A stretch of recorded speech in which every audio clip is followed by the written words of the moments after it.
Hey everybody, welcome back to Going for Two with Jack Taylor. I am Jack Taylor. My name's Hunter too. And we are so excited to be back here again.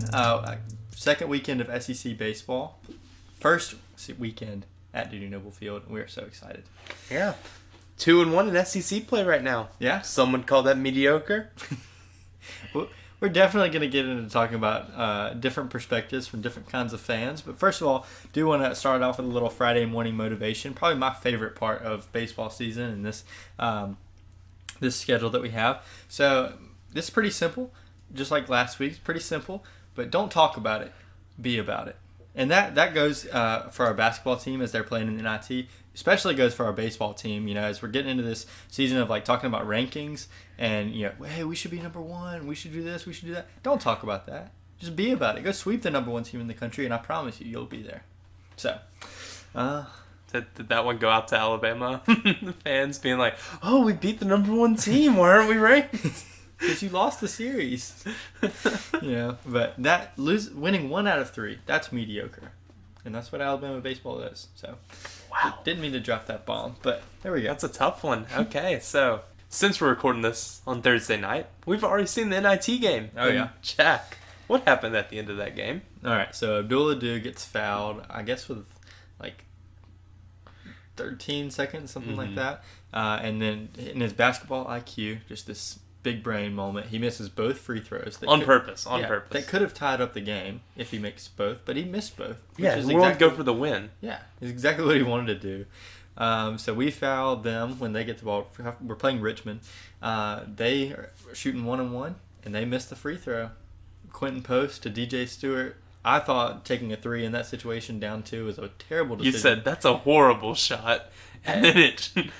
Nothing but net. And DJ Stewart wins the game for us. So, excited to still be playing basketball. Yeah. I don't know how the game turned out tonight, but we may be playing Rick Yeah. We almost got to play Rick Stansbury in Western Kentucky, but that would have been really fun. Yeah, we're playing Louisiana Tech. Okay. All right. Yeah, well, good matchups. We're going to win the NIT. That would be really fun. And just enough to secure Howland a job for the next 5 years. Daily reminder that our men's team is playing in the postseason right now. And our women are not. And Ole Miss's men's team and women's team are not. So, wow. Best basketball team in the state of Mississippi. Yeah, that's it. Yeah. Okay, so today we're going to talk about the LSU series. That was a fun one. Mm-hmm. And then we're going to talk about the North Alabama. I'm not sure if you could call that a game. Track meet, maybe? Perhaps. And then we're going to close it out with the Arkansas series. Yeah, it's going to be a boring series. And then, oh, wait, I forgot. We're here for one specific game. Our game against Mississippi Valley State. All right, over-under right now. Mississippi State scores 30 runs. I'm going to put us at 26. 26? 26 seems right. And then we're going to do Instagram questions, and then we'll get all out of here. All right. It'll be it's not going to be a short one today. But first, let's get into the LSU series. All right, so... you predicted a sweep. I did. And I'm not upset that we didn't get 3 wins. We are mediocre. Don't you know it's sweep or get swope? Well, I didn't like that. But so the way I see it, 2 out of 3 every weekend gets you 20-10 in the SEC, and that could win the SEC. Maybe not with Vanderbilt being Vanderbilt, but I mean, winning 2 out of 3. Not a bad thing, especially against LSU in Baton Rouge. Mm-hmm. So Friday, we started off with Mcleod and kind of looked like he might be this shaky version of Mcleod that we saw earlier in the year. Got a couple walks, committed an error, and just really shot himself in the foot early in the game, but he got out of that. We quickly realized that he was not shaky Mcleod. Yeah, he got out of that, and he really looked incredible for, I guess he went 5 innings. Mm-hmm. Yeah, that was really fun. The 1-2 punch of Christian Mcleod and Brandon Smith. Oh, yeah. Man, he went 6 innings, one earned run, which that wasn't an earned run. TA should have caught that ball. Should have been shut out, but it's whatever. So you got the 1-2 punch there. Friday nights you got Mcleod and Brandon Smith, which, if it's not broke, don't break it. That kind of thing. Yeah. So let's keep them as a little 1-2 punch, and then on Saturdays you've got Bednar and Landon Sims. Yeah, but another thing I want to talk about in this Friday game is something that I kind of predicted. I would say we asked what lineup would we like to see, and I said I'd like to see Braylon out there, and you know what, Braylon started this game, and he really did. And he said maybe he should put down a bunt right here. Tink! He didn't bunt. And that ball went 20 rows up, so that was really 623 cool. yards. Feels like old times. Beating LSU. But we're not going to lose to Arkansas. Going in the Arky. Going in the Arky really confident. It really is feeling the same, Yeah, but we had timely hitting in the Friday game. Put us ahead. 6 runs. 4 strikeouts in the entire game for us. Yeah. We put the ball in play, it seems. I really did. And then the Saturday game, as you said, Bednar. He's so good. Yeah. I'm so glad Bednar is. So, with the Friday game, we faced a guy who could be, this number 1 overall pick. I mean, he's a top 5 guy. He's got talks about that with his last name, Hill. And then Saturday, we faced Marceau, who hadn't given up a run all year, and he looked the part. He was really good. And like we predicted last week, it really was a pitcher's duel between him and Bednar. So that was an incredible college baseball game. It seemed like a typical Friday night, but it was a Saturday night matchup. Which, that seems to be the new norm in the SEC, which is crazy. It's just scary. So. Yeah, but seeing Preston Johnson getting some innings against good opponents felt good. He is a pitch to contact guy, it seems like. Glad there was wind a few times, but Preston, you did great. And then brought in Landon Sims. That 1-2-3 is just a tough one. Who now has 32 strikeouts and something like 13 1/3 innings or something like that. He's nuts. It's ridiculous.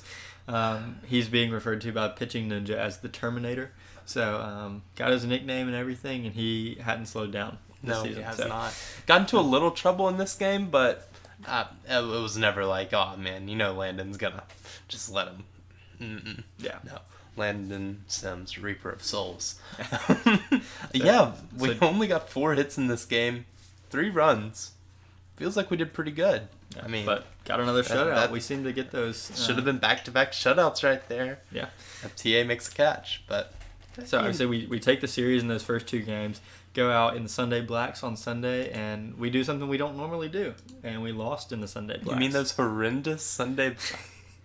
I got dogged out a little bit, but got the uniforms were called abysmal by the LSU announcer, but that was a strange interaction that happened there. Yeah, it's like one of those things that as the words are coming out of his mouth, I can feel the hatred for him, like from every Mississippi State fan that has a Twitter account.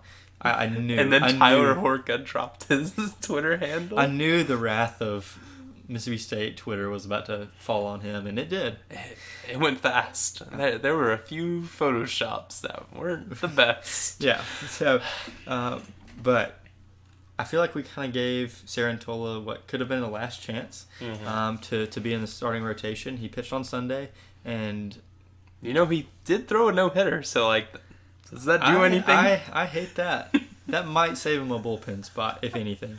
But no, he was chased after an inning and a third, I believe, and that gave rise to Chase Patrick for the next 2/3 of the inning, and then we saw Jackson Fristoe, who we normally have seen on Sundays, and we will see moving forward. Yeah. So. This game, weird game. Yeah. Eric, Carlisle, and Parker Stinnett, none of them had good days. Yeah. It's weird. It just, I don't know. Carlisle, as my uncle Nathan Taylor said, Carlisle Kessler may just be slowing down a little bit in his old age. He's almost 26 years old. Is he R. Kellen Mond? That might be it. So he's in the recruiting class of 2014, and he is still pitching in 2021. But no, I mean, he throws 87 to 89, and I just feel like, I get that he's kind of crafty, but there's so many guys in that bullpen that throw 94 plus. Xavier Lovett. Yeah. Why are we still going to Carlisle Kessler? But I like Carlisle if we have maybe a 3-run lead. I feel like I can trust them with a little bit of run support. And I may trust them. LSU may just be the best hitting team in the SEC. Yeah, and they have been up to this point. And Friday and Saturday, our guys may have just been better. Yeah. And we know that there is a step down between our Friday and Saturday and our Sunday relievers. Yeah. It's just how it's going to work. But Kessler, I mean, he's the guy that we're talking about because we will see him still going forward. Yeah. We may not see Sarantola. I don't know what his role is going to be. That's going to have to be determined. But we more than likely will see Kessler. But he only went 2/3 of an inning, 3 hits, 3 earned runs. And so that's pretty tough. It wasn't very good. They were getting a hold of him. Yeah, and it may just been they hadn't gotten any hits at the beginning of the series. Maybe they were just due, but pitching didn't look great, and that finally caught up to us that our offense hadn't been there. But you know what? Won the series. We won the series, and I'll take 2 out of 3 every weekend. Yeah. Okay. As most fans should. All fans should, but yeah. How do you feel about us after winning 2 out of 3? I mean, LSU's. It may be this transition year, rebuilding year, whatever, but LSU... Their freshmen are good. Yeah. Their freshmen are their best players. And that's 2 really good starters Friday and Saturday. Why does it feel like last year? Why does it feel like football season? We got to get through this weekend. No, then we had to get through Kentucky. Losing a series to Arkansas in baseball, not anywhere close to losing a football game to them. So, do have that going for us. But...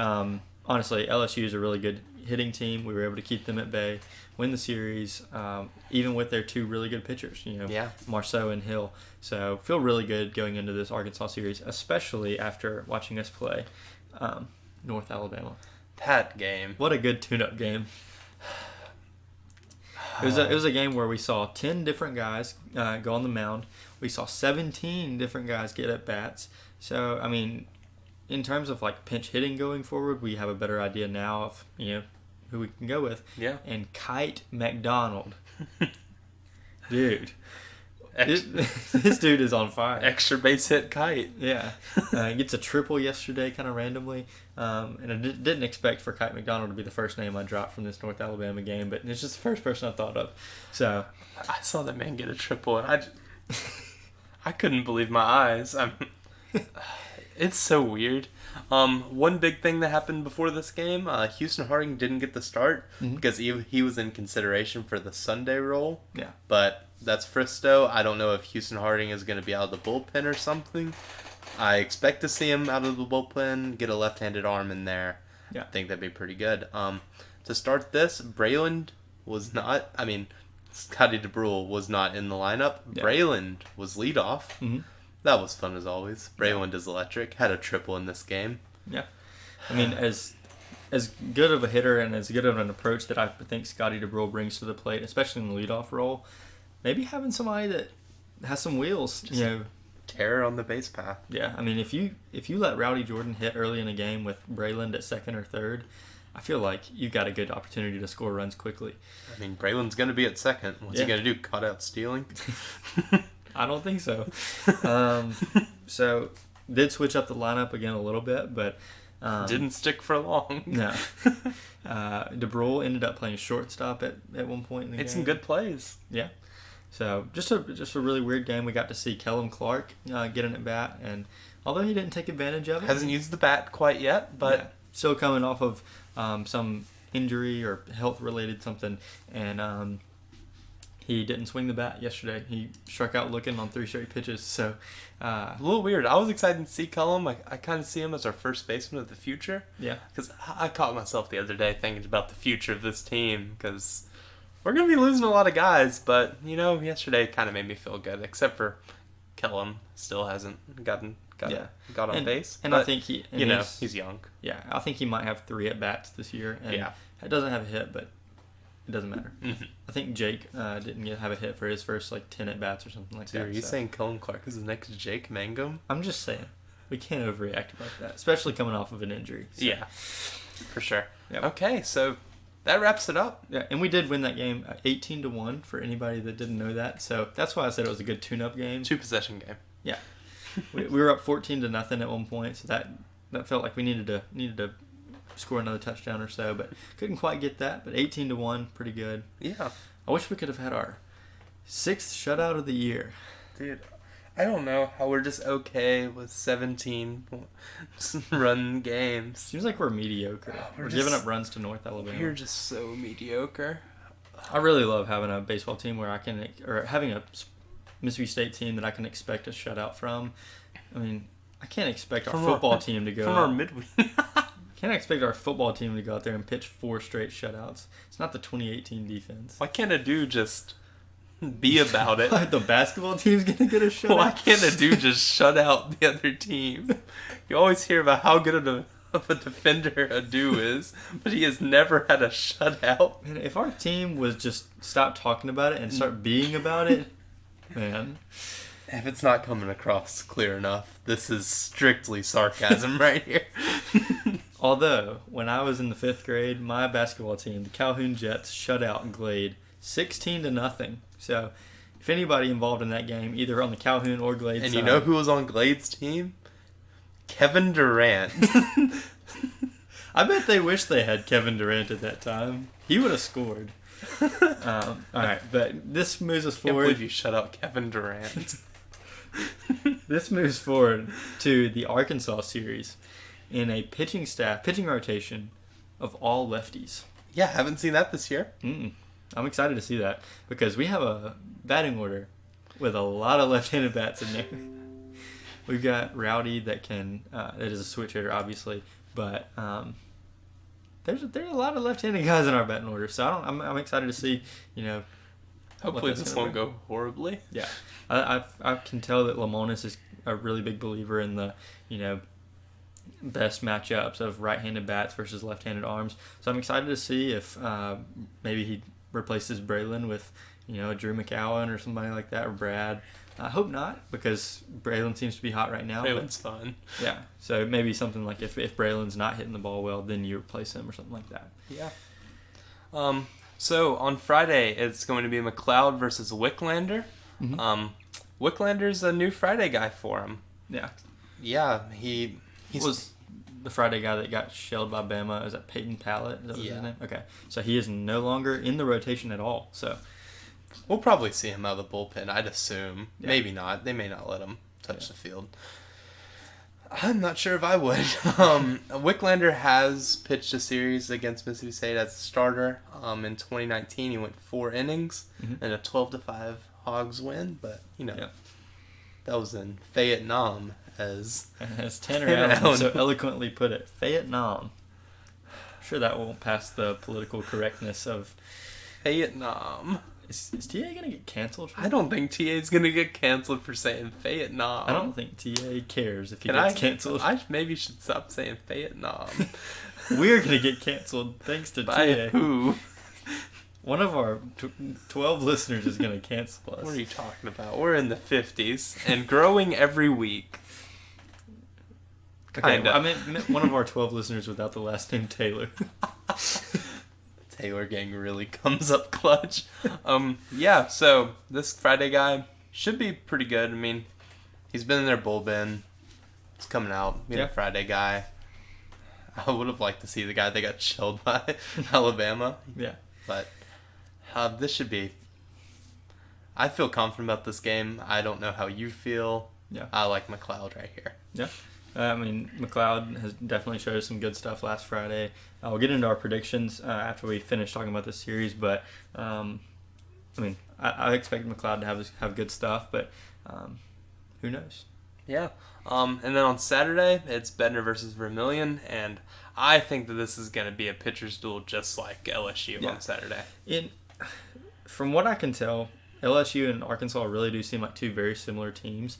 LSU might even have the edge in offense, just from what I've seen. It may just be the quality of teams they've played. But LSU, hits the ball a lot harder, more home runs, more runs scored. But Arkansas was undefeated until a week ago. Yeah. So a little bit of a losing streak for them. Yeah. But then they turned it around. Yeah. So I expect the pitching to be just as good as it was against LSU. We're not going to come out here and score double-digit runs, I don't feel like. And we might. We have a lineup that can do that, but I just don't think that we will. So two very similar teams. Arkansas obviously has the number 1 beside their name that makes them a little different. But yeah, I expect this to be a pitcher's duel too, because Bednar doesn't look like he is showing any signs of slowing down. If he does slow down, we have a guy named Landon Sims and Preston Johnson, and I'm happy about and that. name any of the 18 guys behind him. So, and then on Sunday, we got Fristoe back. Yeah, feels good to have Fristoe back in the starting rotation. I didn't mean to say this. If we did have one positive from that Sunday game against LSU, it is that we definitely now know our Sunday starter, at least for this week. And the emergence of Braylon is another big one in that series. Absolutely. I think we learned a lot, honestly. Yeah, and I really do. I know we might have talked a little bit down on Sarantola. I don't think we did too much, but I really do hope he can find a role. Apparently, he was pretty emotional after getting pulled from the LSU game, and I understand. You know he's really good, but he just can't seem to find it. No one's bat has ever beat Sarantola. Yeah, and his own mind beats him. That's the only thing. No one's been able to hit his stuff. Yeah, and I know people on message boards hate just hearing about Sarantola's stuff, but when it's a strike, it is rarely hit. Yeah. He just walks guys. Walks guys, hits guys, wild pitches, and that stuff will kill you, and it's all mental. Yeah. And I say that as somebody who hasn't played baseball since I was 14, but you can tell he's in a mental battle up there. Yeah. So hope he does find a role. He has been out of the bullpen before in 2019. People act like he was pretty good out of it. Yeah. I mean, maybe he will be. So we'll see. But in this Sunday, we're not going to see Sarantola, at least from the starting position. We're going to see Fristoe on the mound against Lockhart. And Lockhart's a grad transfer from Houston. Okay. Yeah, he was their Friday night starter at Houston for like 2 years. Yeah. Should be pretty good. I mean, he's been their Sunday starter throughout the season. He seems to have a limit of 5 innings. So maybe we'll get into their bullpen. Yeah. But you know what happened last time? We acted like we were going to get into a bullpen. LSU's bullpen ended up being pretty decent. Yeah, they outshined us on Sunday. So we'll see where that goes. Yes, it says right here that Lockhart's going to eat about 5 innings, maybe 75 pitches or so, which is right around where our pitchers go every time. 5 innings, 75 pitches. Arkansas seems like a hybrid between us and LSU. Yeah, they really do. But 75 pitches is not the norm for the SEC. I think every other team except for us had a pitcher go 100 pitches this past weekend. We actually have a question about that a little bit later in our questions portion. All right. Yeah, so we'll get to it. Yeah. Okay, so I want to ask you this. I think we're going to start doing this every week. Yeah. Who do you think your standout player of the series is going to be? I think mine, without even thinking, I'm going to say Tanner Allen. I think he's going to pop off at the plate. I think he's going to have 2 home runs this weekend, and I think he's going to do something in the outfield that makes a difference in the series. Okay, I'm going to go with Hatch season. Josh Hatcher. Yeah. He's been kind of on fire from the plate recently. Yeah, I mean, if not getting hits, he's at least hitting the ball hard. So. Or getting hit.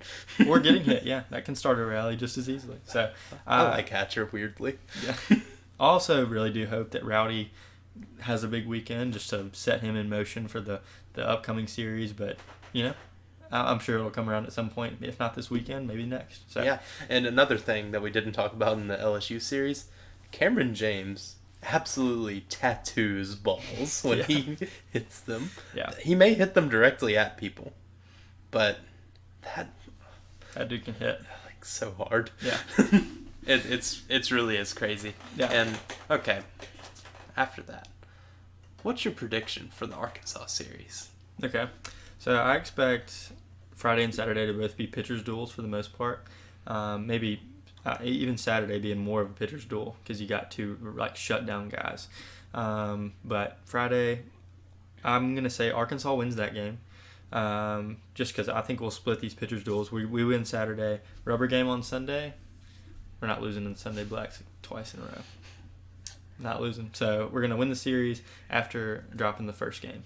Okay. Are you gonna say something bold? I'm gonna say something bold. All right. Which it's backed up by recent history. All right. I think we're gonna sweep. Home team has swept every year since 2015.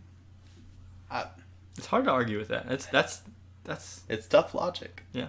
And I mean, that's an anomaly in college baseball. It's not anything about us being much better than Arkansas. Yeah. It's just the weirdness of college baseball. Yeah. I mean, there's such a small line between, getting swept and sweeping. Getting swope. Getting swope and sweeping. And, I mean, because we almost got swept by Tulane. We're a few pitches, a few outs away from getting swept by them. We actually win the series 2-1. Yeah. So it's a ridiculous line between the two. And in a series against the number one team in the country, obviously we'll be disappointed, but you get swept by Arkansas, it's not that big of a deal. What you gonna do? Fall? What are you gonna do? Fall to 5? Yeah. Oh no. Yeah. And then sweeping Arkansas obviously boosts your resume, but it's not that bad. Is for the Arkansas. winner of this series the number one team? I think they have to be. Vanderbilt's playing Missouri. I think so. Yeah. And Kumar's still amazing. Yeah. So you say sweep, I say we're gonna win 2 out of 3, and so we kind of flipped from last week where I said sweep and you said 2 out of 3. So maybe you'll be right 2 weeks in a row. Maybe. I'm feeling pretty good. Yeah. Except for in the bracket challenge. I'm not doing very good in that one. Yeah, a little update on that. Let's shout out to Brooks Taylor. I know he's listening. So you are currently in the lead and might get a cowbell next week. Might get a cowbell. Yeah. Yeah, and I think that's it for this. I think it's time for the easiest segment. Instagram questions. And I haven't looked at these questions yet today, so these are actually in real time. And then we have one from Gene's page that asked. Okay. A post didn't get taken down this time. It did that to me last time. Yeah. Apparently Steve Robertson can do ads for all of his stuff all the time, but I can't. Okay. So these are all from Brooks. All right. Good guy, Brooks. Current tournament leader. Yeah. How about the cardiac basketball dogs tonight? Oh, I swore myself off of Mississippi State basketball until the NIT in December. And where did I find myself during the second half of today's basketball game? In my living room, jumping up and down when DJ Stewart hit the shot. So wild times. Wild times. Cardiac dogs. I'm glad Adu decided to miss that on purpose. Yeah. Just to extend the game. Yeah. Dude, he just wanted to win. 1,000 basketball IQ. He's not going for a tie. Mamba mentality. Okay, and then second one. Should Sarantola be moved to the pen or midweek game? And Fristoe back in our rotation? So, yes to Fristoe back in the rotation. Mm-hmm. What do you think we should do with Sarantola? I don't think it's the worst idea to get him a start in a midweek game. If it's a game like Mississippi Valley State, we have that one coming up. We could throw him in there. Yeah, I mean, if it's 2 to 3 innings, just to let him be confident. Let his stuff be really good, like it can be. Mm-hmm. I think that's a big part of it. Is just giving him confidence. But like we said, he's been out of the pen before and hasn't done bad. So yeah. Okay, and then Brooks, how about those brackets? He must really like being number one in the bracket challenge. He must know something. He must know that he's number one. Okay, and then our last question is from the Traveler on Gene's page. Mm-hmm. And he basically wants to know, how Vanderbilt has been throwing their pitchers absolutely a ton lately. Yeah. And upwards of 100 pitches. And Kumar threw 92 in a no contest tonight with Mizzou. Yeah. And it seems like every SEC school has been doing that, except for us and Arky. Yeah. And just kind of wants to know why are the different approaches to this happening? And of course, the usual thing is, if you throw a lot, you're going to get injured. And how really true is that? I'm not sure how true that is. I've always heard that, so I'd assume that's a thing. Well, I could tell with LSU. I think theirs was more of a deal, they just didn't trust their bullpen. Mm-hmm. It was such a good game with Hill on the mound. You got a good thing going. I'm not sure if our bullpen can handle that. And obviously that's not what you want to convey as a head coach or as a pitching coach, but, that could saw what happened against UTSA. Yeah. Let them back in the game. That very well could be the situation there. I think it's just a big trust in our bullpen. And not saying that these other teams don't have a bullpen, but it's just probably different approaches to coaching from Foxhall and Lamonis. Yeah, and then one weird thing about Kumar tonight is his velo was down 5 to 6 miles per hour after that big 116 pitches game, and I don't know. It seems a little weird to have Kumar out there. I mean, best player in college baseball, throwing upwards of 100 every week. Yeah. I don't know how sustainable it is. I mean, I hope Kumar does great this season. Yeah. Like Kumar. I hope he has one bad game the entire season. And I hope it's Friday night against Mississippi State. In Omaha. Yeah. If he's gonna have one bad game, yeah. I'll take it in Omaha. I'll take a loss in April. The second time we see him in Omaha, I'd like him to have a bad game. Yeah. But he really is so much fun to watch. Him and Leiter are so much fun. But you really do wonder, why are they being forced out there to go throw 120 pitches? It really is strange. Because Mcleod throws 77 and gets pulled after 5, and I'm like, all right, that's perfect. That's a perfect outing. Yeah. Maybe just different expectations for the starters. So. And I understand leaving Jack Leiter out there. He had his no-hitter going. Yeah. That wasn't... We're never going to pull a guy who has a no-hitter going. So. Think. Fristoe is crying in the corner right now, but... For the record, Jackson Fristoe is not crying in the corner right now. He just got his job back, so he's vibing. In a word, vibing. He is, in a word, vibing. That brings us to the end of the episode. We are, if you can't tell, we are very excited about this weekend. This is more fun than football was. Yeah. Capacity at the dude. Football got no fun. Capacity at the dude is way up. I feel blessed, and I'm so excited to be back at the Dude Noble Field with a lot of my closest friends, and we're excited to see you guys there too. If you're listening and you have any questions, please don't hesitate to reach out to us on Instagram. And until next time, peace.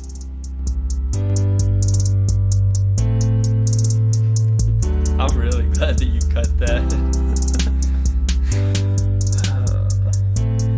I'm so good at editing. I bet they don't even realize this isn't done in one take. Wait, it's not done in one take? You guys must be really good at this, huh?